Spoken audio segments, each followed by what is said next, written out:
Grady Smith, the best YouTuber in country music. Long time coming. Finally get you on the podcast here. And how you doing, man? You're in Virginia, right? I always forget, aren't you? Yeah, I live in Virginia. I live in Charlottesville, Virginia, and I'm excited to be here. Obviously, I just like you guys a lot, so this is very fun. Well, we like you a lot. Are you a Virginia or Virginia Tech guy? Because I just saw Virginia Tech lost.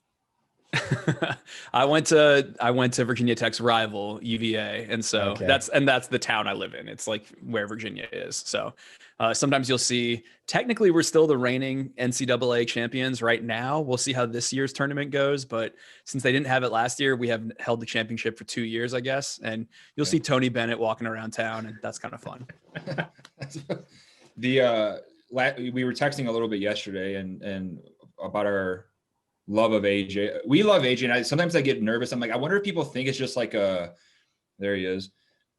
It's like, obviously there's the funny like Chattahoochee stuff. It just lends itself so well to like memes and like tweets and whatever. But before you jumped on, Wes and I were talking. I mean, he's up there for me, for both of us, I think, is like maybe my all-time favorite. If I like had to pick one guy that I like grew up listening to the most, and then even as an adult that I can kind of continue to listen to. I thought your video was really well done too, kind of talking about some of the other elements. Have you always been a fan? Because we were talking about his beard, and like that doesn't get enough love. That dude looked good with the beard. It really doesn't. Straight too, like though. Yeah, that's true. A Lannister. I felt like I was like, ooh, it's like that's what it looked like to me. I was like, he looks so cool. It also, true confession, when you just said AJ off the top like that, my mind, here was the order it went in. AJ McLean from the Backstreet Boys and singer of the classic Back Porch Bottle Service. Then AJ Allie and AJ, one of the stars of Disney Channel's Cowbells, as well as the singer of Potential Breakup Song. And then I was like, oh, we're probably talking about Alan Jackson. Yeah, the guy. So Alan Jackson, yes. No, he's one of those people that like I realized like I liked, had nothing kind of against him. I kind of thought he was like this uncle I never had. And then you get a little older and you start to really look back at the breadth of his career and you're like, geez, you are like a legend. Yeah. And so I had a lot of fun making that video because it created that renewed respect. Yeah. Well, you started the video too with like that awesome fuck you moment with the drumsticks. Just comes out there, guys just wailing around, like no drumsticks whatsoever. And then he also had the George Jones thing too, where he comes out and plays a George Jones song after they told George he couldn't do it. Like those are the things where I look to Alan and I'm like, yeah, that's the guy. That's the guy you like. Totally. And the fact that he never kind of like when Eric Church does stuff like that, I feel like he does it with a little bit of attitude. And there's a certain like group of people that are just going to always think, man, he's an asshole. And I feel like what Alan's superpower is he just does it with like a smile, and he seems so like gentle and kind that when he does kind of a real badass thing, it doesn't feel that way. And that's a superpower.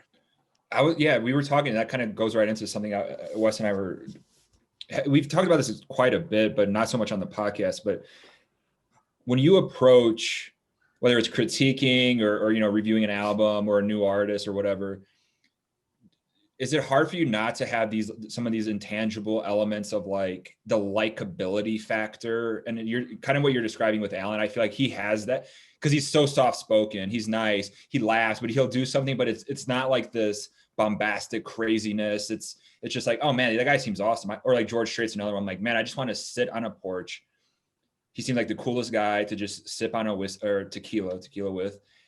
But then there's other people that you're like, ugh, like I'm not crazy about, like the Lady Antebellum thing, like that whole thing with them taking the name, and I'm just filing like, I'm like, I'm not on board. Like you guys just are like kind of annoying now to me. And do you try to separate that, or because I feel like that's a huge part, whether people talk about it or not, with just like, oh, that's Luke Combs. Hey, he's one of me. I feel like that's a huge element for a lot of fans. That's just like, that guy's one of me. You kind of, it definitely comes up. Like, I think I'd be lying if I said you don't roll into reviewing something with that kind of bias. There are certain people that you like them or you think they're funny. I mean, I think a big reason why like Koe Wetzel, I've even become a fan of him. Yeah. is just I find him funny on Instagram. Mhm. And if I didn't have that sort of preconceived notion of like, oh, he's kind of this like over the top character, I don't think I would have liked him as much. And then similarly, like we all have our artists where they say something and you're like, you know, typically for me, I really respect like apolitical artists. I think it's actually really cool when Dolly Parton says, I'm not going to get involved, Mhm. and isolate people. And so typically for me, when I'm so like allergic to that type of fighting, and I don't do well on it on a personal level. I really feel like I can kind of see everyone's side on pretty much every issue. Yep. And when people are really, really outspoken, I definitely think I roll into reviews maybe with a not really a chip on my shoulder, but just like I'm scared of the chip on their shoulder. And so I kind of just want to disengage. And so that's probably the main reason that's when it comes to mind, I guess, when I review something. And I don't know. It's easier to roll into someone like Al Jackson, where it's like he seems generally affable and fun and pleasant. Would that keep you from reviewing something if you're like, man, I don't know if I want to say something right or wrong politically or like something like that. If they're a really vocal artist, so you're like, I'd rather just be hands off. Sometimes, but I think for the most part, I've covered everything, and I think I'm really like I get it. Like artists, the reason they make art is they have like a bleeding heart, and they're going to feel passionate about things. And in a lot of ways, I do too. I think we just have like different ways of kind of coming at how you really solve that stuff. So I don't think so. I don't think I'd ever like fully avoid it, but I'm kind of trying to get out of the critic role in a weird way and kind of move into just being more of a country dude, like enthusiast, commentator. Reviews are so much work. They're worse traffic. They piss people off. And I don't really think my opinion matters that much. You know, that might be shocking to hear from a YouTuber, but like, I really don't think my opinion matters that much. I just was putting it out there and people, I don't know, I guess had a craving to hear someone's opinion on country music. Yeah, totally. Yeah, for sure. And I think for us too, like obviously we have written content, but like writing out reviews, like, I mean, we used to write like pages on breaking down a whole album track by track. And we jumped that ship years ago. It's like, nobody wants to read what I think, 5,000 words on Little Big Town's Painkiller. Like, who gives a fuck? Like, it's so much easier for me to go, hey, listen to this or don't. This song's good. This song's bad. Yeah, like, totally. Well, totally. And the thing that I've noticed, especially with the corporate Nashville machine of like the major labels, is it's like this whole kumbaya, we're all a happy families, is like, it's so true within that little area. So like when we make a funny meme that's just so mundane about Florida Georgia Line like sucks, like they take it to a level where their wives start coming after us on our personal Instagrams, and then any offshoot connections to FGL, like, oh, look who unfollowed us, Wes. I always send them a picture of like, and it's like, obviously I know why they unfollowed us, because they're buddies with DK. It's like, and it's just like, wow, like there seems to be this innate ability to not be able to take a joke a lot of times. Whereas like in sports, for example, and we kind of approach this whole thing like sports fans, because like we are music fans and we want to have opinions and, hey, this song sucks, but this song's good. It's from the same artist. It works in sports, but for whatever reason, in like country music in Nashville, it's like, whoa, you said one bad thing, we're never going to do anything with you for forever. Like you guys are like, and then that was kind of when we just said, you know what, we're not dealing with it. Like we're just going to do our thing. And the artists that like us and want to hang and want to do like a Kip Moore type, it's because they don't even probably like obviously the machine that is the corporate Nashville. So I know that was kind of a long-winded thing. No. I mean, I relate to that a lot. I think I feel like you're a guy that gets that exactly, because of like, you're not Nashville. You're big into Texas as well, and other artists as well. Yeah, but like I've been. Oh, absolutely. I mean, Wow, there's a toddler that lives above me, and he's really going at it right We had now. the same If you problem hear- at the office in Chicago. Yeah, right here. Dude, like the staircase. He's the nicest kid in the world. We say hi on the stairwell sometimes if we're leaving at the same time, but he's really rambunctious today. No, but I totally get it, because I've been like offered jobs in Nashville at various editorial things, and they always say, "Hey, we want you to be you. We want you to say what you want." And I used to work up in media. I used to work at Entertainment Weekly, and I know that you don't really have that freedom. Like, what, you don't want to offend the publicist that literally works in the office, like, one block away from you, and that you have to get lunch with next week. And you don't want, those jobs exist for a reason, to help shape narratives. And so you can't really say what you want. And then I've seen that same family mentality that you mentioned. It's so real. There's a beautiful side to it. There's this whole town. Everyone wants to make something. I was listening to y'all's interview with Caitlin Smith, and I thought it was like the most cool way of framing Nashville ever, when she said, "Oh, an entire city of people that just want to create stuff." Yeah, that is kind of what it is. And they do have each other's back, but sometimes their innate kind of reaction to anything is to reach out to you and try and befriend you. And so, the people that have DM'd me after I've like written or made a video that's kind of like negative about them, like, you have, I don't know, suddenly these pop country stars are sliding into your DMs, and they're like, "I love what you do. Hey, we should get a beer when you're in Nashville sometime." And you're like, "Did you hear my review?" Yeah. Like, I never know what to do with it, because I'm like, It's so true. I can never tell. Are you just trying to keep your enemies close, or is this just like, I've come to sort of see it as this sort of weird thing you do in Nashville. You just kind of try and bring people into the family, and maybe there is some self-defensive kind of thing in that, but it's also genuine. I can't figure it out. Well, and I think there's a problem too where it creates bad art.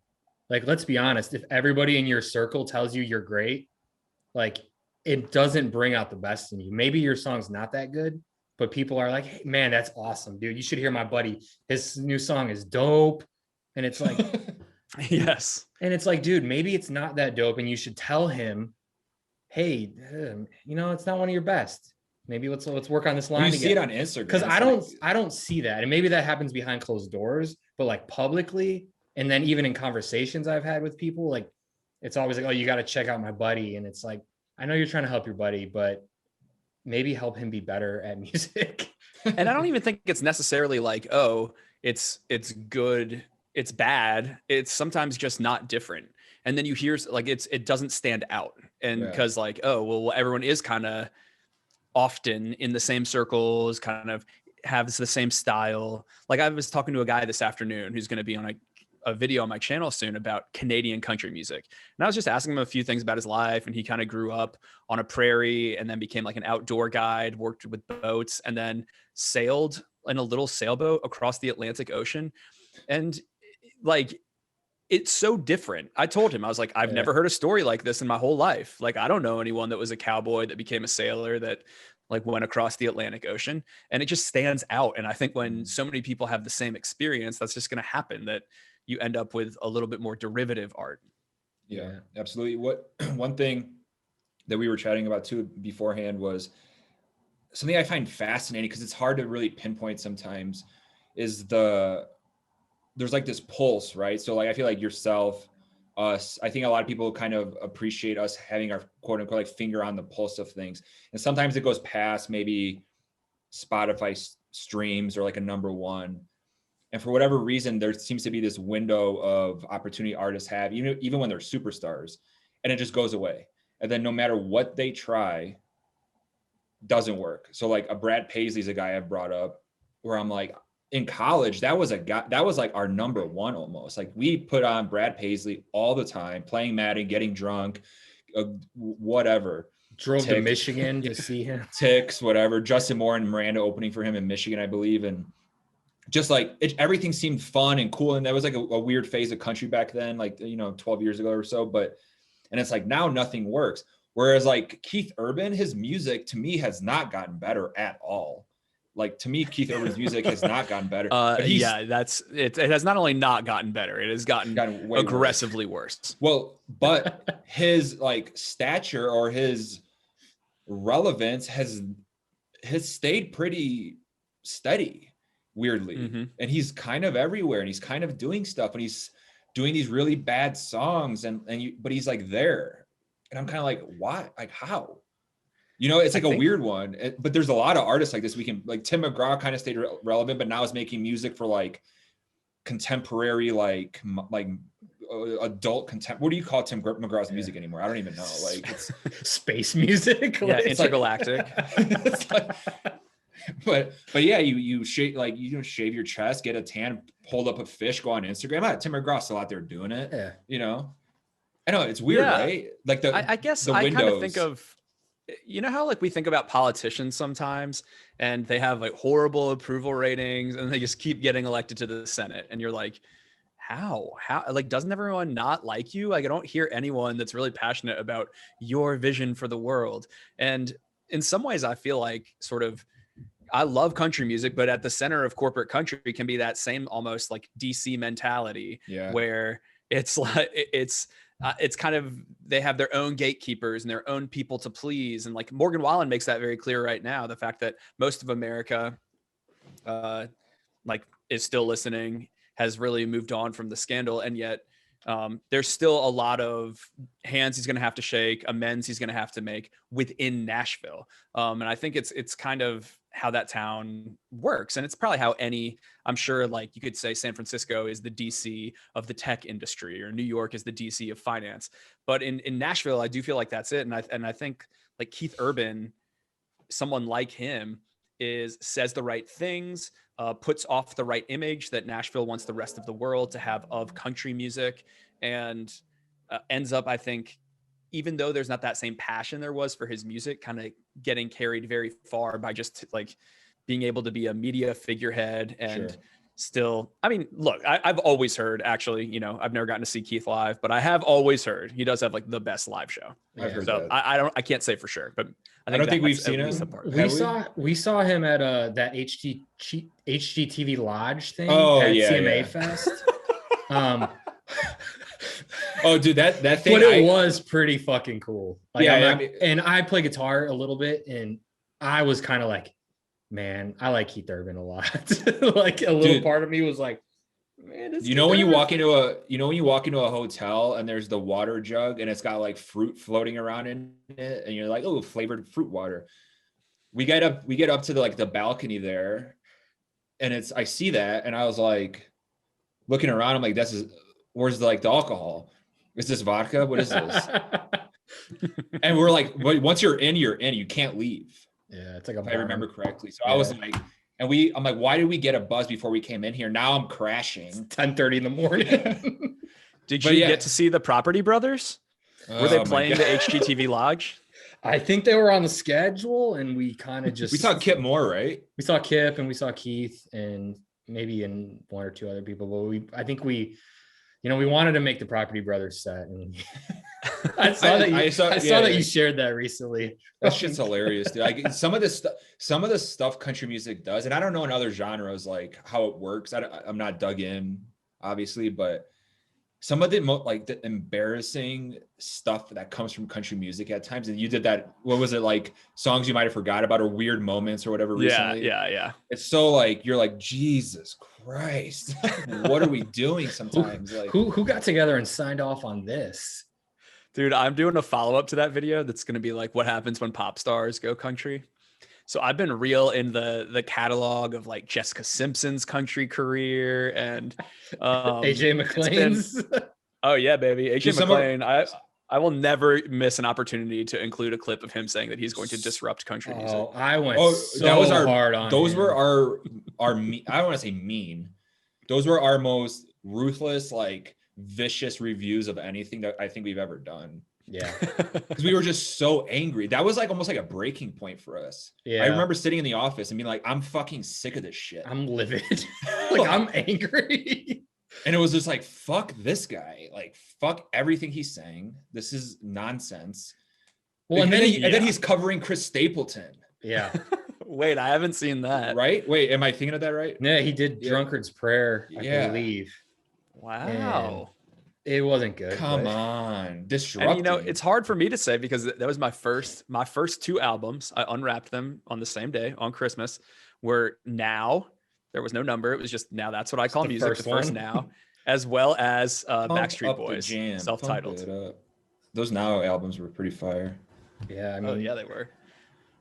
what are they on now? Like now, I just got a weird 49, email for one. 67, 83? I got one. No, I they're got an in the email for 70s one. because my 70s? birthday, my 30th birthday, they did a thing where my friends they made a video making fun of me and pretending to review an album, and the one that was out at the time was now 69. I remember because that was in the Oh, video. so So that's they're at nice. least in the 70s somewhere. Nice. Jeez. Well, speaking of the artist thing though, nice kombucha there. What flavor you Oh, go heck with? yeah. Ginger ale? Ginger aid, there's a That's my company in town go-to. called Mountain Culture that I'd rather because it's a lot less sugar, but I enjoy listening to you guys review drinks, but I'm not drinking anymore, so I got to be a little bucha boy. Yeah, we're But looking I'm at excited to enjoy this. we're looking to do more of that actually, hopefully like make it fun and like maybe it's like another podcast element, or maybe it's like a separate podcast, because it's like we get so many of these requests for booze and like try it, and like I just got like a SoCo like pack. We just get the shit sent us all the time. I got the proper 12 sitting right here. Like, Okay, so you know what's so annoying? My like best friend in town, it's his birthday tomorrow, and there's some people doing like a little backyard thing. I somehow, the one guy in the friend group that quit drinking, got assigned to cocktails. So I have now like this giant thing of like bourbon in my house, and I'm supposed to make old fashions in mass. And I'm like, I feel Oh. like this is a really challenging task. I don't really know how to do it. So I That's bought like, some janky from Food Lion, like old fashioned mixer. And I was like, I'm just putting it all in a picture. I don't like this. I'm going to put maraschino cherries, orange juice, and a bunch of bourbon. not and orange juice. yeah, I would leave the orange juice out. There will be girls there. And I feel like Okay. orange juice is never a bad, it's never a bad move. All of my bourbon snob friends are probably, cringing, but I'm just going to, Like one a thing you fuse. find out one thing you find out quickly, and I did learn this Wednesday. I bought what you need for a Negroni, and it's like I'm a big food like cooking guy. Like that was my path for a long time, and I'm still involved in it. I want to do more with food, but baking's not my thing. Baking is like a science, right? So baking is exact, and if it's not exact, it's not going to work. Cooking is not like that, but cocktails are kind of like baking, where it's like you can't just fucking like, oh, I'm gonna put this shit in a blender and like, because it's gonna taste like ass. So if you're trying to make a nice old fashioned for like 30 people in one thing, it's like you got to like do the math. You literally have to do the math. Get out the scale and start weighing No. grams and shit. I'm No, not. it's because it's like one part this. It's usually one part, 2 parts, or whatever or dash of bitters. Well, I don't. What the hell is a dash of bitters for if I have a gallon? 30 dashes of bitters. You're just like, So when I used to manage a restaurant, and when we would make margaritas, technically there's these old laws from like Prohibition era. You're not allowed to pre-mix like liquor drinks unless they're frozen. That's why so many people have frozen margaritas. But like no restaurant that's being honest is not pre-mixing their like simple syrup and their lemon, Sure. their lime juice, and usually their tequila and triple sec as well. So you might have, if you're going to have a crazy busy like couple hours, you might make a couple pictures just so you can pour, shake them over ice, and send them out the door. One time, this group of like 10 girls that had not, said they were coming in advance. It was someone's 21st birthday. Here we go. And their moms were there, or someone's mom was there. And she's like, I want to get a round of drinks. We send out the door. I had been making some premix. I forgot to mix the liquor in. I was just like, okay, I need to finish this when I come back here. So someone pours out of this premix, and it's just lime juice. It's like lime juice and sugar, essentially, on ice. And they send all 10 of them out the door to the table. And I can see it happening, but I'm like I'm at the front. I can't help someone right then. And I'm just cringing. No one noticed. Like none of these girls, I think it really must have been, they really must have waited till they were 21 to drink, because we sold a bunch of expensive margaritas with no alcohol in them. And no one said one thing. Dude, that's a real thing. And we would joke, we'd be out with our buddy too at times, and we're pounding drinks or bottomless mimosas or some of this nonsense, like 6 hours for $20. And you're just full of sugar. And you get to a point towards the end where you're like, is there alcohol in here? Like you would ask that, but you're like the drunk, annoying guy. yeah. asking her is like, did you put alcohol, just a dash of orange juice next time, if you don't mind, versus but that's so funny because a lot of people actually don't know shit about like cocktails, and then like they drink it like, I don't know, okay, like it's good. Yeah. I feel like on the other hand, I would be the guy who would never say, is there alcohol in here? But I would drink that and be like, I don't think there's any alcohol in here, but I would never say a thing. So Right. maybe Yeah. they were 10 of those girls. Chug it and test it. Like I should feel a buzz within like 3 minutes, right? I'm gonna chug this. And if it's just my teeth, my enamel on my teeth just starts melting off, it's probably pure lime juice. It's like electric going on in my mouth. Dude, Oh, that's that's exactly funny. how I am at movie theaters, though, Wes, if it makes you feel any better. Like, I imagine myself to be the guy that's going to stand up, turn around, and yell at the people that are talking and being like, hey, we all paid money to be here. Please stop talking. But I'm really just the guy that kind of casually, like, tilts my head to the side repeatedly, hoping that signal will get them to stop talking behind me. And it never Or I'll works. do the old seat kick. If Yes. somebody's like being ridiculous, like with the whole like putting their shit up. I miss going to the movies. Right. I know. What's the last movie I even saw? I think it was like Parasite or The something. The last movie the last one I saw, I believe, was, is it called Pets? It's like a really cool like Pixar and Disney. The Secret Life of Pets. Yes, Like, the second one. I took an edible with my wife and we went and saw that. you went and saw that? Yeah. Oh, that's great Wow. on an edible. Like that type of stuff is like. My wife loves Disney stuff too. Because I was pissed because, oh fuck, what was it? One of the worst movies I ever seen in my life was at a movie theater not that long ago. Was the Batman, Ben Affleck. Oh yeah. Oh my god, that Justice was so League? bad. Yeah, people were literally walking out halfway through. Well, didn't they just Batman redo was it? Superman or whatever. They just The put it out original this guy? week. There's the Snyder cut. The No, Zack not Snyder that one. cut. Yeah, but like the original, like shitty one a few years ago. But I'm really excited about the new James Bond, which has been delayed like 3 years now. It seems like. Is it still Daniel Craig? Yeah. No, I mean it's done, but it was going to come out last, I think March or April or May. Yeah. And then COVID hit, and they're like, "This, you have to see the James Bond movies in a theater." Like, Yeah. and it's like the longest one they've ever made. I think it's the last one they're going to make, I believe. And then they just kept delaying it. And then I think now the movie theaters are starting to open back up. So I'm guessing they would probably launch that this summer, which I hope. I got a little AMC stock going on here. So like, You're still holding on to your AMC. hey, it's gone back up. I think I jumped what's it ship at? on the AMC. Well, Dude, I had my 5 shares and I was going to take them all the way to the grave, but it just was too depressing. Well, I think just last wanna- week it jumped over 13 or something. So Oh, I still have my BlackBerry, which is shit. I jumped on that train too. I jumped on the AMC. I jumped on the BlackBerry. no, all my money is in gambling. It's like the Penn, the DraftKings. DraftKings, MGM, all that stuff is just going up and up. Yeah. It's just not going to stop. Like I just bought Boeing because when they announced, I bought Boeing, I bought a share, me and my big investment.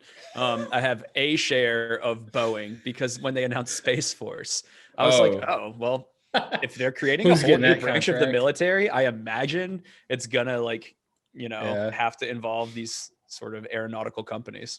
And it's served me well, my one share.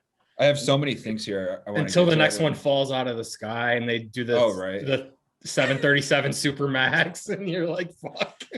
Yeah. Grady, I want to ask you because this actually kind of ties in with another thing I had. When we were talking about sports, one thing that we've noticed is like you can talk shit at, say, your team's quarterback. Wes was saying, like, with Bears fans, and they're all pissed with Andy Dalton, and so if your team sucks, you're angry, but then they fix it and then go on a winning streak or whatever, and then you start liking a player. That player works hard, they come out of it. You're like, oh, they turned it around. Like that's like a mentality of like, oh, they turned it around. They worked hard. They got better. They stopped partying as much. They whatever the case may be. You see that in country music in a different way. I feel like lately, like a Thomas Rhett back to country music now, right? He's like switching back. We've talked to him through DM. We're gonna have him on the podcast hopefully soon, and he made us laugh with some of the stuff he told us, and it's cool to see for me. Like I liked his music before he went super pop and got like the whole like Justin Timberlake stuff, and he still seems very relevant, right? He still seems Yes. there. Sam Hunt is still doing well in the charts and all these things, and he used to be the biggest thing. I just don't. Nobody cares. Like to me, is what I feel. Like nobody cares anymore about Sam Hunt. To me, do you feel that? And I almost feel like if Sam Hunt would have came back with his last album, and the entire thing was like that 2016 song, so country. He just came out of I've been gone for 5 years. I'm back, and this is a fucking country record. I feel like right now we'd be all talking about him, but instead he came back and did a very similar thing that he's always done with the style of music, which I personally I don't feel like he's crazy about. If you read all the interviews and read all the like, I think he just does it because he's like, this is my thing. Like, okay. So do you see that a little bit? He doesn't come across to me as like especially happy. I don't know if I think he's probably pretty happy with his music, but I don't think he just seems like that happy of a person. Like I feel like it took Taylor Swift a decade to get to her kind of reputation mindset where she's like, I'm officially overthinking fame. I don't like this, and make her dark brooding era. And it took Sam Hunt like one album. And I don't think it's easy to be famous, but I don't know that he had the right mindset for it or something, or maybe he views it too personally or something and can't handle being looked at as a product. But he just strikes me as someone that has had some growing pains dealing with it all, because it's just like it's pretty morose, or like his tone is when you watch interviews with him. It makes me kind of sad. I'm like, wow, you don't seem. Well, it's like, and he's a talented guy, whether you hate, a lot of people hate his music or not, but he's like a talented guy. And he knows what hard work is with his whole like football career and all. He knows what it means to bust your ass. So it's like, okay, whatever. He can write a good song too. He has done that. So I think he did that bluegrass thing recently. I was like, oh, that'd be cool if he tried that. I don't know how it would land, but then you see like a #1 song right now from like this Nico Moon. And I see so many funny tweets about it. And it's just, what's your thoughts on that? Like, how is this still hitting in terms of hitting? I'm using that light. Like, so Nico, I think Nico is Nico a member of Sir Roosevelt? Yeah. Wes, is that what? Okay. Yeah. So, I my main thoughts, geez, his teeth are amazing. That's like my main thought about that song. If you go on his Instagram, he's showing them. I don't know what's. I get that ad all the time in my stories, and I'm just like, I really don't like the song, but you have nice teeth, sir. I don't know. I think it's. I'm not crazy about it. I think it's douchey. I think like it comes across as douchey in a way to me. And honestly, so did some of Sam Hunt's songs. But okay, everyone hated that song, That Ain't Beautiful, on the Sam Hunt record. And felt like it was really slut shamey. And I kind of felt like it was the most interesting song on the album. Like it was him. I don't view entertainers as it being their job to do the right thing or say the right thing or have a good opinion. I kind of felt like it was vulnerable, him being like, yeah, he was being judgmental. That was like what kind of made the song interesting. I don't think he's proud of it. Being like, I don't know. So I guess there's a place for douchiness. But no, I think here's the thing for me. If you're going to be a douche, I actually don't care that much, so long as there's also some self-loathing in your songs.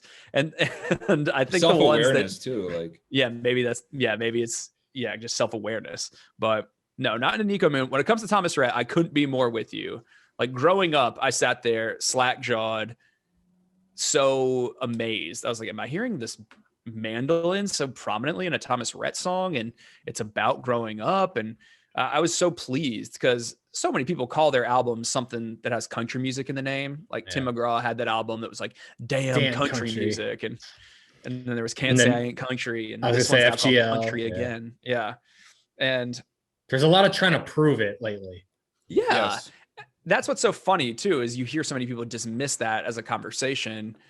But a lot of artists are insecure about it. I'm insecure about it sometimes. I lean into how not country I am, and still I'll get triggered by a comment that's like, you're not even from the country. And I'll be like, I know, I'm just saying I appreciate the culture. And, I don't know what that says about us. Like it feels like a way of making an ad hominem attack instead of talking about like the music. But people do it to the artist too, and they get insecure about it. And maybe on some level they think they're lying or they know they're lying. Yeah. But anyway, that Thomas Rhett song, I was like floored by how good it was and country it was. I think I'm excited to hear the whole album. I think it'll toe the line a little bit, probably still be a little poppy at times, but I think he's got the right idea. I think from what I gather, I don't want to put words in his mouth, it sounds like his wife prefers maybe the more country stuff. If I remember correctly with our brief chat with him so far. Yeah. So I might be wrong on that, but I'm pretty sure he said something along the lines of she gets a laugh out of some of our stuff we've posted about him. Yeah. So the thing with Thomas Rhett for me is he loses me a lot with like the production. And it's like Chris Young, we got to like, that's a great Chris example. Young, another one, even Morgan Wallen sometimes where I'm like, this is a pretty good song. I like, as soon as I start hearing snap tracks and the beats and the same kind of like kind of shit. And I tune out immediately. Like I can't. And I don't know if I'm just getting jaded, but I have a hard time with that. So what did you do with the Ian Munsick record? Have you heard it? See, that's when I haven't dug in yet. And I just kind of like, I'll hear it on okay, this song came out, I'll listen. I was like, oh, that was good. And then I haven't dug in. Is it really good? It's like so weird. I mean, okay, I have the same feeling as you, Wes. Like I have this negativity bias that immediately kicks in when I hear a certain kind of production. And I think it's not really just because of the production. I think it's because typically that type of sound is also joined with pretty stupid lyrics. Yeah. And like I don't really care about the sound and the production as much as the substance. It's just normally they work hand in hand. Yep. And like the Nico Moon, or not Nico Moon, the Ian Munsick record, like it's kind of, I think it's awesome. I don't think he has that much to say, but it's like this Las Vegas version of cowboy music.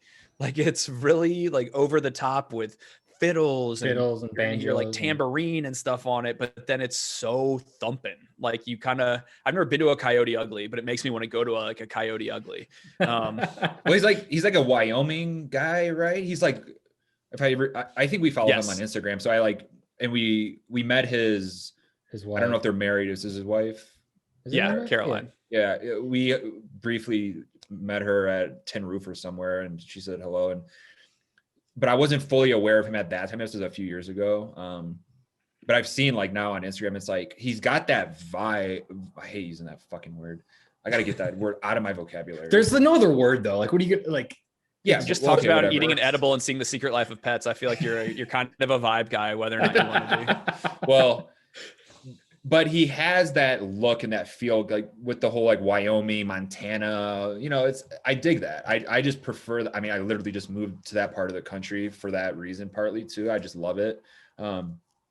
So yeah, I got to dig into that though. That's a good one too. I just was expecting it to be somber. I just like the people that recommended him to me over the years are snobbier country fans. And I just thought it was going to be super singer-songwritery, like Western panhandlers type of music. And it's definitely not cultural. Oh yeah. I feel like we've known his music for a little bit, not like Steve said, like a dig deep, but I'm also, his tone's a little high for me. Yeah. And I hate to be like a dick and say that, but like, it's just like a little too high in a sense where I'm kind of like, but I don't know. I mean, it's like higher than Timberlake. He has a high voice. You know what I thought he did that was really cool? He did it with Hannah Dasher, and he did a Old Town Road remix, or not a remix, cover. And I thought that was really cool. And it had some like banjo in there and stuff. And then Hannah's got a pretty badass voice. Yeah. I thought that was really cool. And I was to the point where I was like, son of a bitch, I'm listening to this. Wes, you make a good point though with the voice thing. My wife is like your casual country fan. I got her much more into country, but she likes a lot of like, she likes Caitlin Smith, and but when it comes to the dudes, if they don't have a deep voice, she ain't in it. Like she's like, I don't know. It's just, so it's like Cody Jinks, Sturgill, like, she likes anybody that has a little bit of a grit. And that's it. Like so I'm like, oh, that's cool. I'm like, I feel like I'm kind of like that too. Like I much more gravitate towards the grittiness especially as I gotten older, like I can be fine with like a catchy, whatever song, like a go beach and Jake Owen type thing. Like I can enjoy that. Like I can, Yeah. okay. But when a Cody Jinks comes out with something, or that's my jam now. And to me, it's like the perfect music, whether it's slow or fast or thumping or not. Like I work out to slow music. And I saw you were listening to like Oh Sarah by Sturgill or something. And I was like, I work out to shit like that too. I was like, I'm not the only one. I like to work out to weird, somber, slow music. And sometimes it's too much. Like the other day, like Lori McKenna, love her. Yeah, she's great. I call her like the queen of the channel, but not great workout music, I have to admit. Yeah. Not only does it not get the blood pumping, it I think actively makes it move slower. I listen to classical sometimes when I work out, believe it or not. That's a weird one, but you can find some. You can get some energy though from. No, there's like a guy, and I can't pronounce his name right. Inaldi, I think is his last name. He's a Italian guy. He's still alive. He's not like an older composer. Ludovico Inaldi or something. Like he's got like build up. Like, dude, it's like legit. Like you're just like, Jesus Christ. I'm like listening into the car on the way to the gym on a pre-workout. Start tingling. But if you've ever seen the movie, it's like a UFC. It's a really well done UFC movie with Warrior with Joel Edgerton. And, I love that movie. But he makes him work out to classical music. If you remember the trainer. So he's like, his theory behind it is like, I want your heart rate down. Like I want you relaxed in the ring and things like that. So it's like, I get it. I like Sturgill for a workout. I like Tyler Childers for a workout. My favorite, the moment I became the biggest Sturgill fan, as far as, okay, I'm like into this guy 100% years ago, was like the first time I think I went to Mexico. My wife fell asleep drunk. I'm drunk, but I'm not tired. So I'm in that weird, like, you were texting me. Yeah. I was like, I'm not done. So I went to the bar by myself, got like a couple beers, went to the beach. Beach was like completely dead, but you could just hear the water. The moon was just shining a spotlight on the sand and everything. And I just put on Sturgill. I forgot whatever record, his first record. And I was like, man, this guy, like there's certain elements where you listen to the music in a certain environment, it just like hits you differently. Yeah. And he was one of those guys for me that I just, when I listened to it weirdly in like Mexico, I was like, I'm all in on this guy. I love him. And ever since then, I've just been a huge fan, obviously, but I don't know. It is weird though. Like there's peaks and valleys for the whole like gym and energy thing. And but as you get older, man, you appreciate that slow stuff a little bit more. At least I do. I mean, I don't know. I guess I feel like I'm going through a different evolution. I like them listening to all these little like punk. There's this kind of like pop punk revival happening through TikTok. And there's these like kids like Jaden, Jaden. And then there's this other guy, I forget his name, but like Last Resort is a cool song again by Papa Roach. And I'm really listening to you're speaking Wes's language right now. Oh, yeah, I did the punk stuff, man. Me too. That was like I mean, I like Newfound Glory. Like my favorite song to run to is still All Downhill From Here. When he screams like, "You keep tearing me!" Like I will run like 1,000 miles an hour to that. But it's kind of like coming back, and I get like, I don't know. I feel like sometimes when I'm not in YouTuber mode, I just need space from country, or I start to dislike it. And so the gym has kind of become my like pop punk trash zone. So definitely not slow. Have you heard of Alex Melton at all?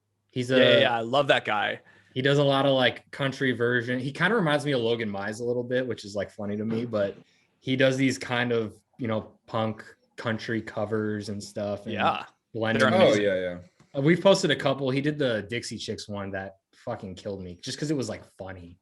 And he's just like, wide open space. And just like they're in a field, he's swinging the guitars around. Like, yeah, his production level, like the amount that he puts out, and it's all really good. And it's like recorded and then a cool video is shot. I don't understand how he does so much. Yeah. You brought up TikTok though. I think you're really good about finding some funny, well done TikToks and posting them on your story on Instagram, especially. But I think we've both been all of us have been very vocal about there's some good that can come from TikTok, obviously, and there has been, but there's a lot of bad, I feel like, in the whole I don't even know where to begin. Like, I feel like we've asked a lot of artists recently about TikTok because it's really interesting to hear their thoughts. When you're a Parker McCollum, obviously you can just jump on TikTok. You get a bunch of followers. You do a couple acoustic things. Put a demo on. And Perfect. Okay, you're good. Luke That's and simple. Morgan crushed it with that. Yeah. Yeah. But there's that weird virality element of like you're not a good artist in my opinion, or you're really raw. So I don't even have the ability to know if you're a good artist because there's nothing. You post one song that you just made that's just very like down the middle, like bro country-esque or whatever, pop country. Next thing you know, it pops off, you release it, it goes on iTunes #1, you get a record deal for what? You skipped a very important step, which is once it pops off, you then have to like feed the algorithm by posting you lip syncing to it 300 times. 25,000 times. Well, no, yeah. No, dude, I just, my TikTok threshold for that world of TikTok, I have a hard time. Like I have a hard time. Yeah, same. But I mean, I get it. It's one of those things where you're like, I guess more power to you. This is how the algorithm works. I mean, sometimes I feel like that on YouTube. You're like, oh, I just know that this is going to work. And I don't really want to make this video, but I know it's going to work. And you got to do it sometimes. But man, I don't need 700 videos of you lip syncing to your own song. There's some awesome people though that I found through that. I just think like, oh, like May Estes is my current obsession. Yeah. That gal has a song called Roses that I heard on TikTok. Someone just tagged me in a comment and I just watched it. And I was like, the song rules. So that's my current jam. And I'm like, you are an amazing songwriter. She feels like if, I asked someone in Nashville that I saw follows her. I was like, what's her deal? And they said, she's like, Gretchen Wilson, but you'd want to keep talking to her at a party. And I felt like that was a great endorsement. Yeah. That's a funny way to put it. Yeah. Anna Dasher does. I mean, Yeah. she's freaking made her whole career pop off from her cooking videos. Yeah. I think that kid Warren Zeters has got a lot of talent. He just needs to be steered in the right direction, maybe taught a little bit how to work, because he'll just like let it rip like 6 times in a song. I'm like, you need to choose your spots to do that and find your actual tone, because I feel like it mirrors people a little bit. I feel like I'm just giving this kid a fucking free coaching lesson, but I feel this exact same way. I'm like, okay, we got to hear you sing softly. Yeah. Like, I know your trick and it's really loud and it's really impressive, but now chill out sometimes. As soon as he finds that though, I think he's doing well. But my thing is we'll get these press releases from a TikTok artist. And I'm like, dude, I saw you clowning around for like 40 videos. And now you want me to take you seriously on your new single? And it's kind of like that one dude, I forget his name, but he's always like, and they're like, do a freestyle on, and they put like just like a pop song out. I forget his name. Probably like Thomas Mack or Cooper Allen. Cooper Allen, that's the dude. And it seems like a nice kid, but like, it's just this, like, it seems a little corny to me. And then so when he comes out with the song and it's #1 on iTunes, I'm kind of like, I'm not that interested when you're just like doing Afro Man covers and you're trying to make them country about because I got drunk and I'm driving my truck and I'm kind of like, I'm not interested. I know. And sometimes you're like, am I the asshole? Do I just see through it? Totally. Cause I'm like, it's not personally, seems like a nice kid, but like, I'm kind of like, I don't care, man. I don't care. I'm right there with you. And I think like in general, there's this, I don't know, like social media can be this weird thing where it's super progressive and super antiquated at the same time, where you will have people that are building all their own hype, that clearly know how to work the algorithm, that know how to draw in audiences, that know how to write stuff that makes people laugh. But then it's like, I think there's a large segment of independent artists that turn around then and try to just play this really old school media game and are like, I'm going to write Whiskey Riff a press release, not that that's not something someone should do, but I think for a lot of people, it's kind of stupid. Just like, you have your audience, now just go be cool. And if you just go be cool, everyone's going to come to you. I feel like Zach Bryan is the archetype of that right now. Yeah. Of he didn't have to then like start trying to get people to write about him. They wrote about him, because he was doing his own thing. And I feel like that's actually really essential to do, to just, at least, I mean, I'm hardly an institutionalist, and I'm kind of an anti-establishment person, but I love when artists are just like thriving on their own and I fall into their world and I'm like, shit, this person has 90,000 likes on everything they release. And I don't even know who they are. I'm going to like jump in. I think that's like for me, that sells it every time. I'm like, okay, there's a big passionate base around this. I don't know what's going on. I wish every artist would, I mean, obviously you wish every artist would do that, but to me, that's my favorite thing to encounter. Yeah, absolutely. I mean, Zach does it so well. I feel like TikTok's just an extension of what he does well. And when tours start opening up again, I feel like a guy like that's you're gonna see how big he can possibly get. But then there's the people that have the #1 song on iTunes that are coming from TikTok with the thing we're joking about, and they can't sell out a Jimmy of fucking Potbelly's. You know what I mean? It's like, whoa, like it's like part of me gets angry. I'm like, do you know that you don't have like actual fans? Like, do you know that? Or are you just gaming the system? Because it's obviously in TikTok, you can have 0 followers on TikTok, post something, whatever, and get 10 million views on it. It's like, this is very unique. Facebook was like that 10 years ago. Like, you can't do that anymore on Facebook. You can have, like we do, like 1.7 million followers, and that shit ain't gonna happen without like something being super unique in terms of a video or something.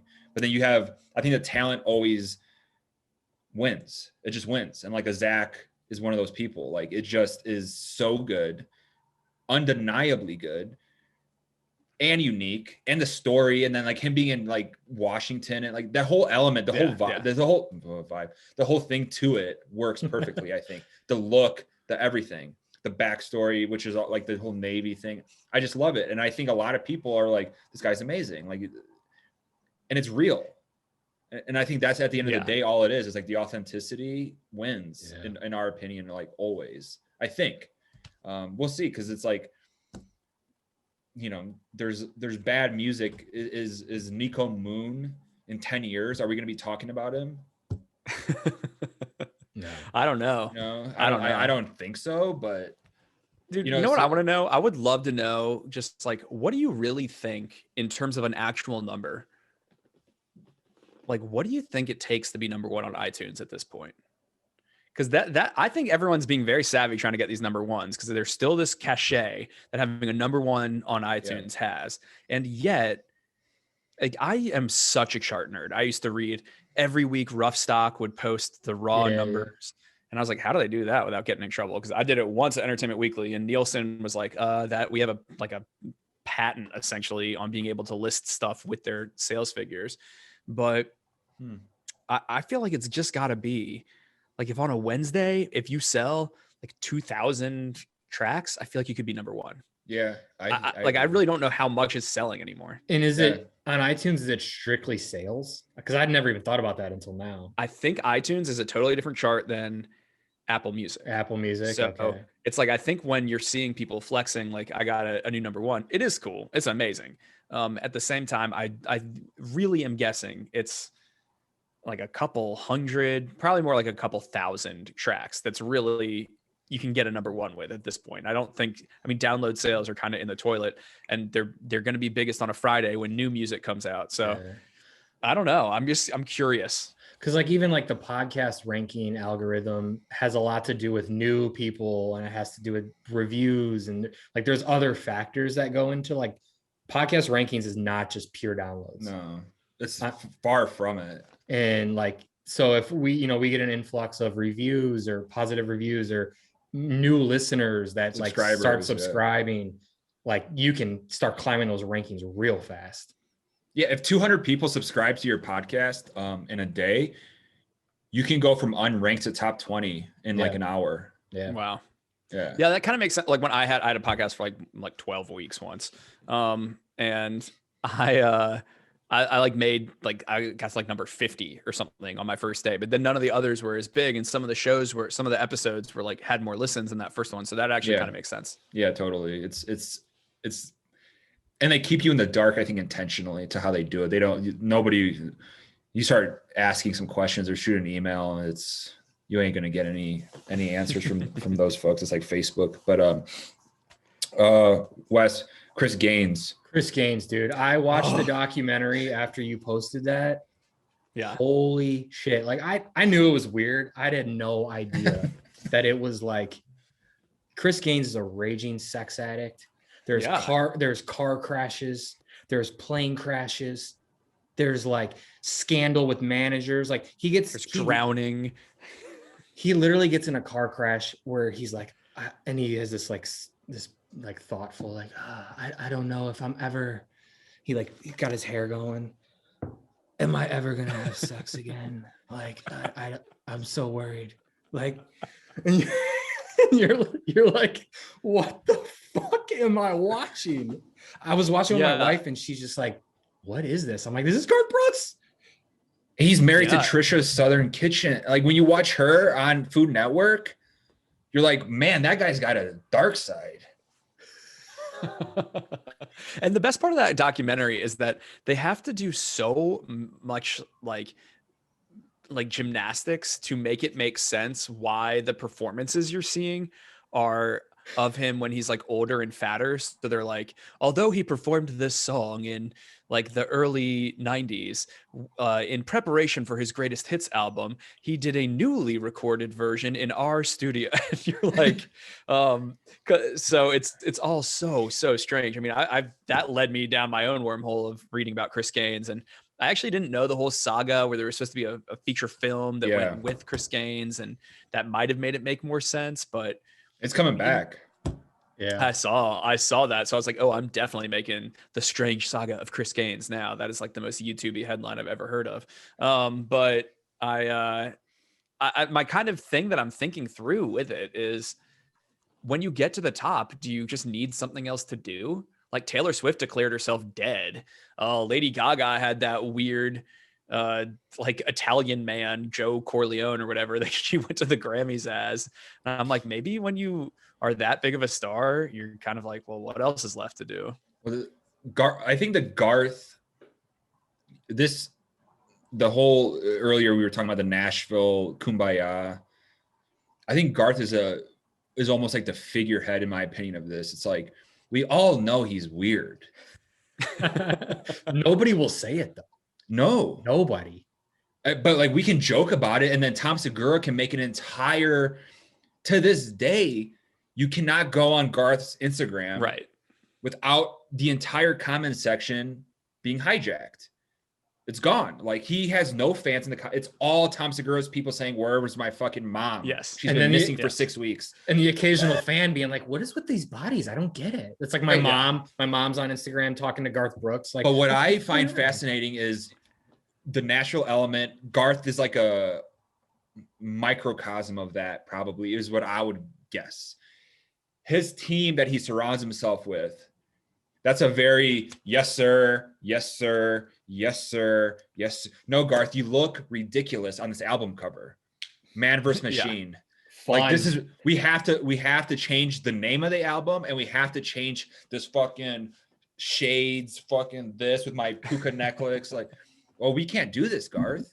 Nobody says that to him. They just let him do it. And then 0 of the songs chart.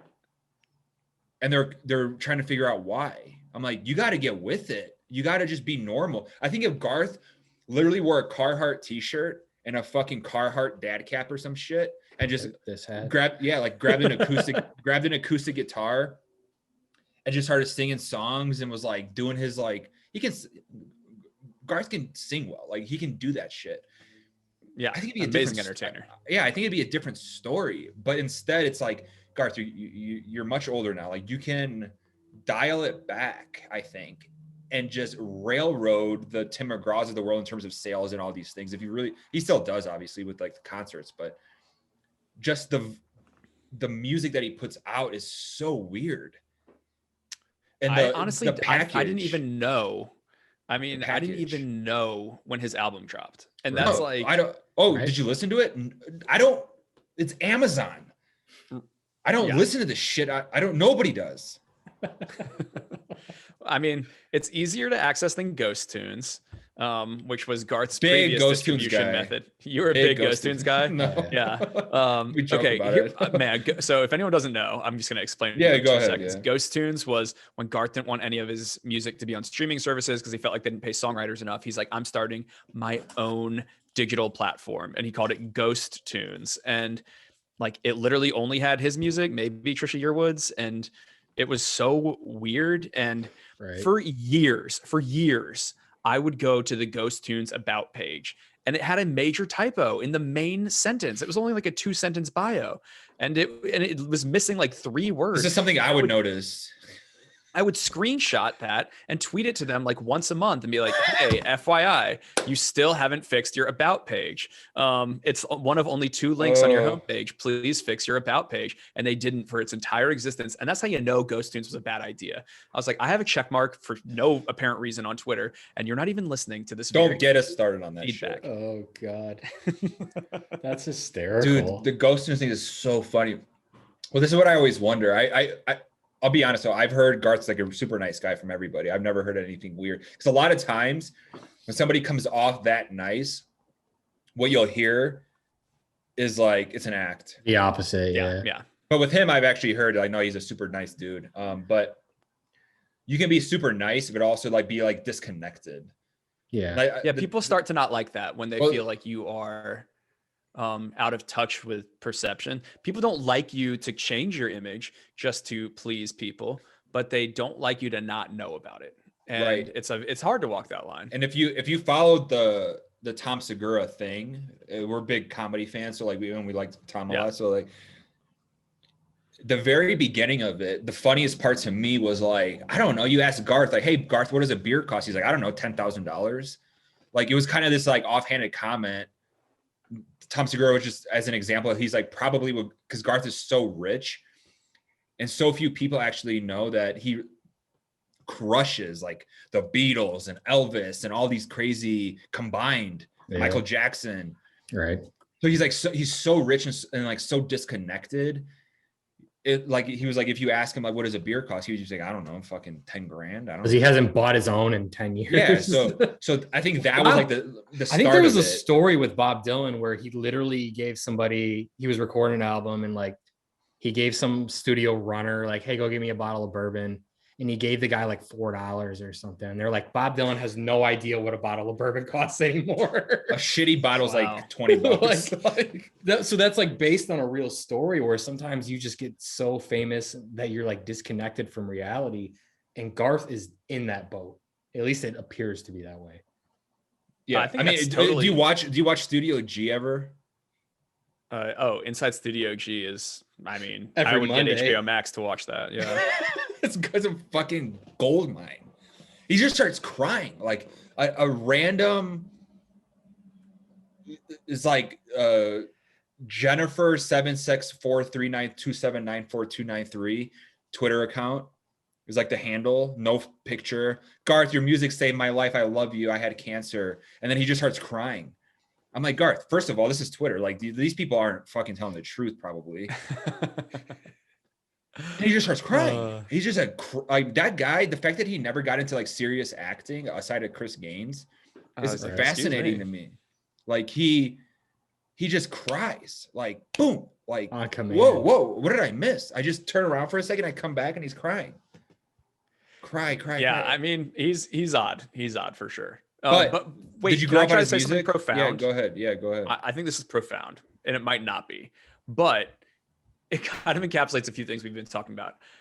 Like when you were talking about how people get out of touch Sure. when they get to that level of fame, I definitely think that like this past year, I have this criticism of a lot of artists, especially I think you see a lot of people get super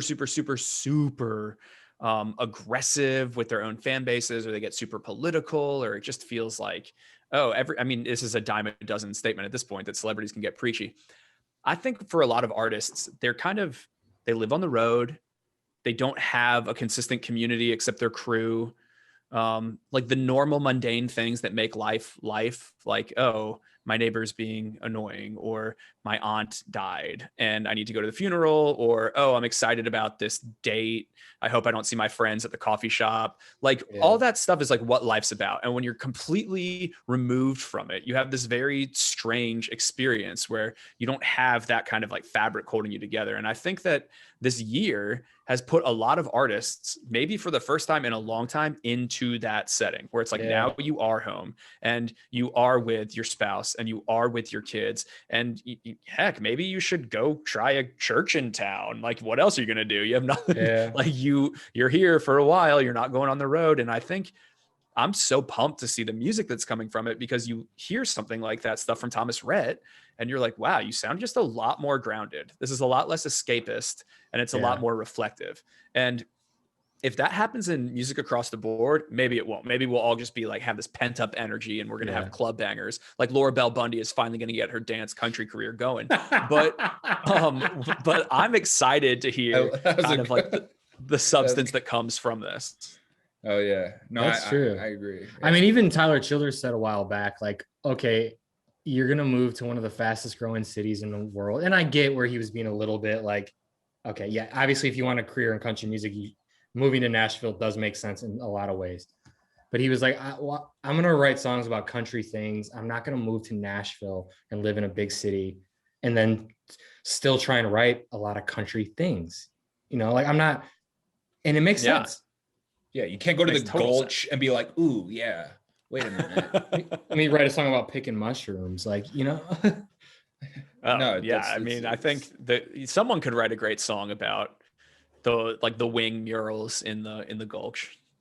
Speaking of Garth, obviously Garth's a legend and all that stuff. And I just wish Garth would release more songs like Call 'em Baton Rouge is a cover, right? But like the up-tempo style of music, I feel like if Garth just did what he used to do, he'd be amazing still. Right.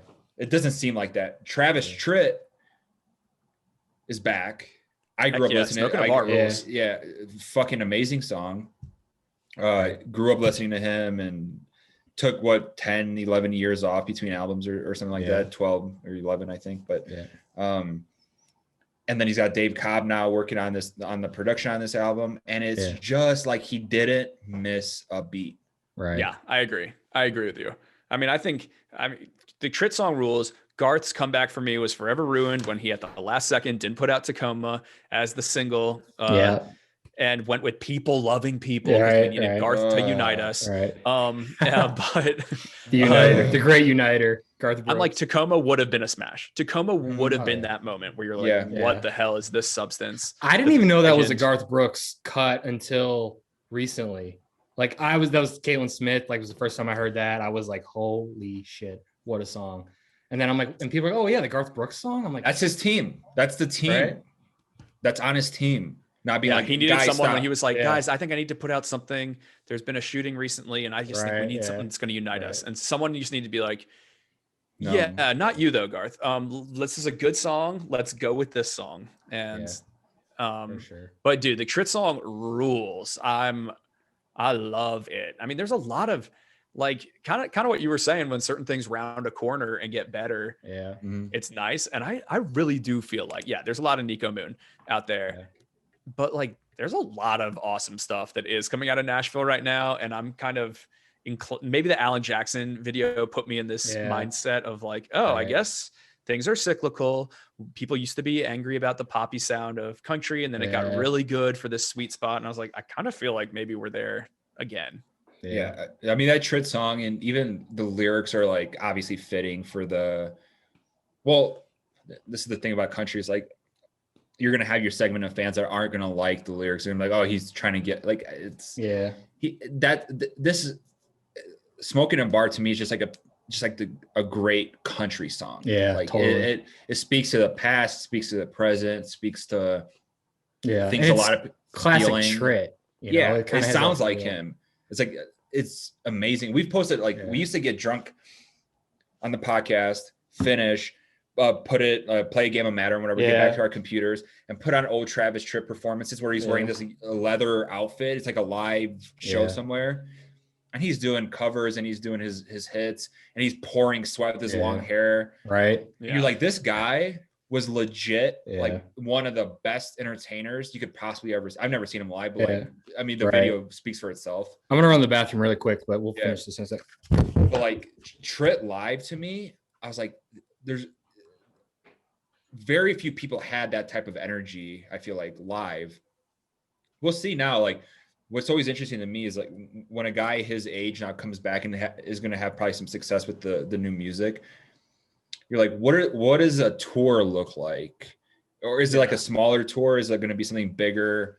I'm just excited. I think amphitheaters. Yeah, I feel like there's that mid-tier kind of like and he could open with business some office good park, 2,000 person. I don't know. That's where I feel like a lot of those acts fit. Does Virginia have one of its? What's your big venue there? Where do they play? Yeah, so Charlottesville's a weird town in that I think there's like 60 to 80,000 people that live here, but we have the university, so we have a stadium. Okay, and so we have an arena, and we have then like this big thing downtown that's like 3,000 to 5,000, and then we got smaller places from there, like a 1,000 person venue. So it's a really good place to tour, but sometimes they have proximity clauses with DC. Okay. And anyone that's going, like if you're Taylor Swift, I keep bringing her up, but she's just a useful pop star right now. But if you're going to go to DC before you're going to come to Charlottesville for a show, but Sure. no, I think we have like a lot of stuff. And so Virginia, there's also Jiffy Lube Live is where all the country stars go. Okay. That's kind of this like outdoor, bigger amphitheater. You probably is like 10,000 people. That's where I saw Brad Paisley and Dierks Bentley. Nice. There's a guy that did it right, Dierks Bentley. Like the yes, the slow climb, and I love the fact that he's basically. They asked him, I want to say last year, I think when COVID hit, he moved his family to Telluride. Yeah. And then they're like, "Are you gonna like? Is Nashville your home? Are you gonna like die there?" He's like, "No." Like it's not like, and he's a very one of the nicest. He was one of the first guys we ever met when we just started, and easily one of the most encouraging, nicest. Took his time, was nice to everybody around him. But I loved seeing him be like honest about it. He probably sees what's going on in Nashville. He's like, "No, I don't need this. I can go to Colorado and write songs and be awesome." And I think that's really cool when you see that. But do you think Trit, like a guy like that, do you think he's going to be like quote unquote big again? Like obviously everybody knows him. No. Like not have like number ones with these songs or anything like that. No. Yeah. I think it'll be kind of people like us will like it, but yeah. And I think at a certain point, that's kind of all you need. You're like, okay, he's got all his royalties. He's fine. And he wants to put stuff out that like the core fans still love. If one of them like randomly takes off and is a big moment, awesome. But I don't know. I think I don't even think like Dolly Parton really like sells many albums or anything now. She's as relevant as ever, but I think you make music when you really want to put something out, but I don't see it being like big radio hits, but I'd love to be wrong. That would be cool if you had kind of a late in life. I mean, how about a tour? We've joked about this. Like, how about a tour or like a festival or a tour or something? It's like you got Trit and Alan Jackson and Brooks and Dunn, Jody Messina, Reba, and Dina. I always say Dina Carter. I always say Deanna. Yeah, because it's spelled Deanna, but yeah. So like you have all these like legends of the '90s, but then also people that are still very Tracy Lawrence. Such a good idea. How awesome would that be? Such a good idea. Whiskey Riff Fest. Right? Bring your dogs. Come on. I mean, that would be. Here's where we thought about this. It was like Lake Shake Fest in Chicago. It was like, what was it, 3 years maybe? And then they canceled it. Yeah. It was cool. It was in a really cool area of Chicago where the museums are. It's right on the water by Soldier Field, and beautiful area of the city. But they would have your standard lineup that they would have at, what was it? All the like Live Nation tours. So whatever so you would have like the headliner be, say, like Miranda Lambert, and then maybe like the third opening act would be Tracy Lawrence. And then you would have like Maddie and Tay, and then maybe like a Kip Moore, or so it was like a mix. And I was like, how about just a show of just like Tracy Lawrence, Brooks and Dunn, Clint Black, Tritt. Jody, like that to Who me. would go? Do you think that there is enough? I know they're kind of having this resurgence. They're cool, but do you think it would be a Stagecoach crowd, or do you think it would be like pretty Gen X? Dude, I don't know. I feel like I don't know the last time I got truly excited for a concert outside of maybe maybe like an Eric Church 2 years ago tour. Yeah. When Yeah. so but like I feel like that, like a lineup like we're talking about, I would be, the kid in me would get excited again. It's like a lot of these Yeah. songs I listen to is like when I was burning a CD from my car when I was 16, or Yeah. when I was like, you know, my dad was driving me to school or some shit. I feel like that is, so I think you would have people like us. I think you would have a lot of older folks. Yeah. Which I mean, I would like Legends that. of the 90s is an amazing idea. I would if love, there was a I would Legends of love the 90s that. tour. I would love the fact that you would probably not have like the douchiness there. Yeah. I mean, that's like 90s country is like pretty jovial. Yeah. It's like pretty fun. That would Maybe be we do awesome. it. Maybe we all figure it out and do it. There's no But what- money. There's no money in festivals. It wouldn't be a money thing. It would be us trying to figure it out. Just to do it. A for joy, fun. a joy thing. What you said about Dirks, though, like I think we both seem to have this kind of inherent respect for, like, I love independent stuff. Absolutely. I love people with very small followings. Sometimes I really overthink having a bunch of subscribers on YouTube, and I'm like, I should just dedicate it to these unknown people. And certainly there's a lot of people that have the same opinion. Grady, you don't talk about these little artists that could use exposure, but I'm like, yeah, but the channel would die. Yeah. Like I'm not exactly. going to not review like the Carly Pierce album. I'm sorry. Oh god, dude, that's such an annoying thing. Real quick, we get that shit too. Sorry, I had to cut you off. Like we No, literally it's like- get that shit. Like, it's like, oh, you got to pay the bills. I'm like, well, yeah, like of course, like we're running a business. Like, of course, we're gonna talk about whatever. Like this Yes. new Luke Bryan song. Like, why are you posting about it? Who cares if it sucks? Nobody listen. Like, Yeah, you're people listening. that think, people on the internet that think they don't click on negative things are probably the most frustrating breed. Yeah. Because I'm like, Right. we all have a negativity bias. It's not you personally. We all do it. We identify with what we're not. And everyone clicks on that stuff. Yeah. Totally. But in any case, I think we have respect for people that are able to maintain some of their independent spirit and play the game just enough that they find the audience. That's like the most interesting entertainers always. Yeah. That's when, like, you know, Eric Church, I'm sure he could have had some, you know, there are some moments maybe on like Chief or something where he's like, man, maybe that was a little poppy, but it's been a smart game to play. And now he can kind of do what he wants and be pretty weird. I love that. And I feel like Dirks is another great example. And like you said, very open about that game. I mean, he told me in an interview when I premiered a music video, I was writing for The Guardian at the time for his song Riser. He's like, I'm really passionate about this song. I'll be honest with you.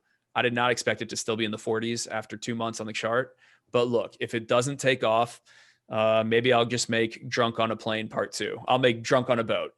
And then he did. He released his next song was called just like Somewhere on a Beach, which was the exact same plot, basically. as Literally Drunk on a follow Plane. the song.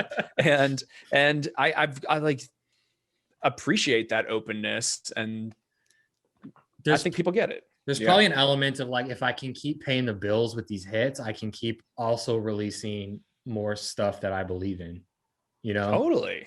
Because it's not about making money anymore. It's you got the money. And then it's like, well, now I can just put out what I want. And I get a little bit more creative freedom because I've established myself with more hits. And I think Yes. Dirks does that really well. And even Church to a certain extent with what's the single he put out where he was just like, I want to put this one out. It was fairly recently. Didn't do anything, I don't think. Stick That in Your Country song.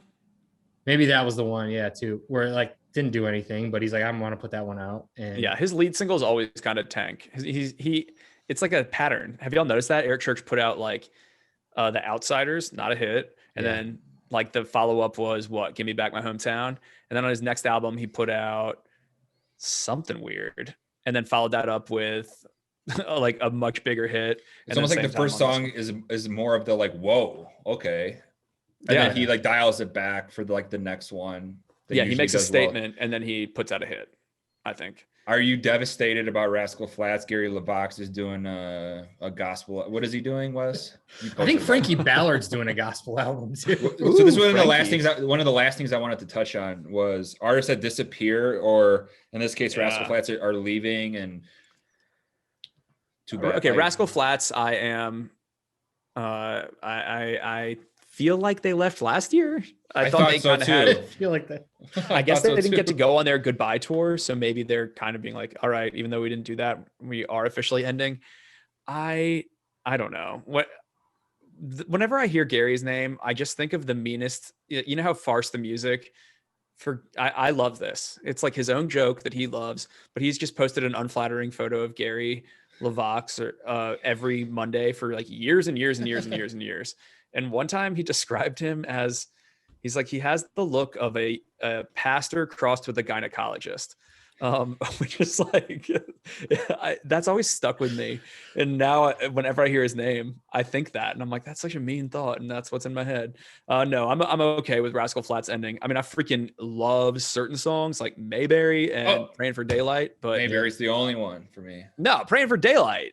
Yeah, Well, I mean, and- there's some good ones. And But God bless Mayberry- the broken road. Come on, we all didn't slow dance to that in Yes. 8th grade at some point. Like That's true. Yeah, That's there's true. good songs, but the look, like the look. the photo you posted was on that. Oh, yeah. featured him. the Oh piece my on it, the They side. have some wild fashions. It's like Oh they were my going to an God. audition Wallet for like chain. Xenon or something. You're like, how did this happen? the wallet It's- chains. Yeah. We somehow, unless this is a bad dream, Wes, did we not end up at Wrigley Field for a Rascal Flatts concert? Did we? We saw them at the Opry, and they were like, I could have swore we saw him at Wrigley Field, and Gary's wearing a fucking Cubs jersey. "Oh, What am I thinking of? What the hell was that for?" I thought we saw definitely- Zach Brown at Wrigley. We Yeah. saw Jason Aldean at Wrigley. Doesn't have that many options. Like, we Yeah. just started doing concerts. So when we were in Chicago, like, we were excited for whoever would come. Luke Bryan and John Party, and we went and it poured, but like, Yeah. yeah, dude, I know what you're talking about. I swear to God, we went. Maybe I went without you or something. I don't know. But at one point, I go, "What am I doing here? What am I doing?" I saw here?" them. I saw them at my dad growing up. This is how I would go to concerts. He had an office that had like a little balcony, and we would post up on the balcony, and across the street was like a concert venue. And so Mm, you just sit there with binoculars and you could kind of hear hear it. it. yeah, Mostly it was just nice music for a cookout. So we'd cook out on the balcony, yeah. and that's where I saw Rascal Flatts. The, We go did ahead, see them Wes. at the Opry though, backstage that one time we went there, which was like actually a pretty cool experience. Oh yeah, and yeah. they were just like, "What's up, boys?" And I was like, Like, you don't know who we are. "You know me?" He goes, like, you don't know who. They were just like trying to be cool, like your dad trying to be cool with like some of your buddies at a bar for the first time. It's just like, what is going on right now? But we posted about Chris Cagle quite a bit, and like every time we post about Chris Cagle, people go fucking insane. Like, Okay. In a He's good in way. the thumbnail for one of my most successful videos that I'm confused by. 10 artists that just sort of disappeared. right? It's him in the Wreckers in the thumbnail. And that video has over 1 million views. And it was just like a random video I made. Chris Cagle, man, that guy. We've like yesterday was like, where's Chris Cagle? Like, what happened to him? And then we had another one. It was just like, It's kind he of was- dark. yeah. Right. It got weird, right, or something. Something got Well, weird. I think there's didn't like he get a lot of arrested? alcohol and like domestic disputes. And it's not that happy. I don't know. Yeah, I don't know yeah. where he's at now, but yeah. But then Rodney he did Atkins, one too. show, right? Yeah, he did one show, I think, in Iowa. Chris Cagle for like his big comeback or some shit. Yeah. He did one show like It's a like year a or one two time ago. only. But yeah, like he had some 2000s like bangers. as Chicks the kids dig would it. say. What a Yeah. beautiful day. Little Uh, sundress. That's one. And then Laredo. another one we posted about that I know you're a fan of as well is like a Frankie Ballard. Frankie, it's not even like I was that huge of a fan. I just like, I like it. I listened to that last record. I feel like right when he disappeared is right when I first kind of gave him a real chance. listen. And I was like, oh, this is kind of cool. And then He's good. He's a talented guy, I think. yeah, nice Yeah, I think he's- hair. But I don't know what he's. Wes, you say you saw something about? I watched him with Drake White at Drake does those like Wednesday things, Mhm. and they were like talking a little bit about gospel stuff, and I got the vibe that Frankie Ballard was working on a gospel record, and No, like because I put him in a video and I was like, what's up with Frankie Ballard? And so a bunch of people DM me. like the hardcore Frankie fans. And that came into my DMs too. People are like, I think he's Okay. working on a gospel record, but he said that 7 months ago, but it's not here yet. So people aren't really sure. It's interesting when artists kind of go away, right? It's weird, right? It's cool. I kind of appreciate, even if I don't like the music that much, like even Sam Hunt, for example, when he just disappeared, I was like, this is kind of cool. I kind of appreciate he just doesn't give a fuck. And he's just like, I'm gone for years. I'm going to go with my wife and go to Ecuador and help kids and do stuff and not post about it. And I'm literally not going to post a thing about it. And you're kind of like, oh, that's cool. Like you're not in it. I think that's also when you're like, when you know you're really hot, you don't need to post a lot of pictures of yourself. Cause I feel like I'm sufficiently like mid-tier attractiveness, but like I love posting pictures of myself. But I think like you always see like models have these weird oblique Instagrams that are just kind of like all grayed out, weird hipster stuff that they're photographing. So, you know, Sam has that advantage over, you know, just the average lay people like us. No, but I agree with you. I agree with you though. Who did you have on that people that disappeared? You said the Wreckers, right? The Wreckers, Michelle Branch's band. Yeah, I remember and that. They're coming back though. They announced like they're gonna do something in 2021, and I think that's awesome. I mean, that album, because when I made that video, I went back into their catalog, is amazing. I feel like I'm familiar with Pieces. That's the one, right? Is it Pieces? Leave the Pieces. Leave the Pieces, yeah. And they have a song called My Oh My, that was also a hit, but it was huge. I think it went platinum. They won all these awards, and they just never put out another. Have you ever done anything like the best, worst songs of all time? Guilty. I did a guilty pleasure. Guilty video. Pleasures, yeah. Because I think it had stuff like "Rockin' the Beer Gut" by Trailer Choir. Yeah, we've had some of the dude. There's some funny Redneck Yacht Club by like Craig Morgan. Yeah, like there's some like funny. I mean, as much as we love Chattahoochee, it's like obviously that's not Alan Jackson's best work, right? But it's such a fun song. Meat and Potato Man is his best work. I love Old Red. Old Red, I think, is like just no matter how many times I hear it, it never gets less ridiculous to me. That this horny dog just needs to go have sex with another dog so he doesn't chase down the prisoner and he gets to escape prison. What do you think about Blake with that? With like his career ascent? Yeah. That's one where I go, like he's like Mr. Hollywood in a way now, like the feel you get. I think he's fine. Like, I think Blake's like, I don't think Blake has that much to say. Yeah. So I'm just kind of, to me, he just sort of, he's charming and charismatic, and every like third single I love. And then the other two, I'm like, there. His music to me follows this like blueprint of like a same tempo, same thing, he hasn't shifted a little more country. He just stays in that like Sangria line. Remember that song? Like it's just, I was gonna say that is the one that feels really different to me. Sangria. Well, just tempo wise, like everything kind of has that like it's not upbeat, it's not slow. Where I love his slow stuff from the back in the day. I have such a soft spot for Honeybee. Yeah. Goodbye Time. I mean, I go back to Goodbye Time. And I love some Nobody But Me. Older ones too. Yeah, I think there's like I think he'll have a nice, like people will look back very fondly on his career. Like there's only a few that I really thought were. I was also kind of becoming a country fan, right? Red.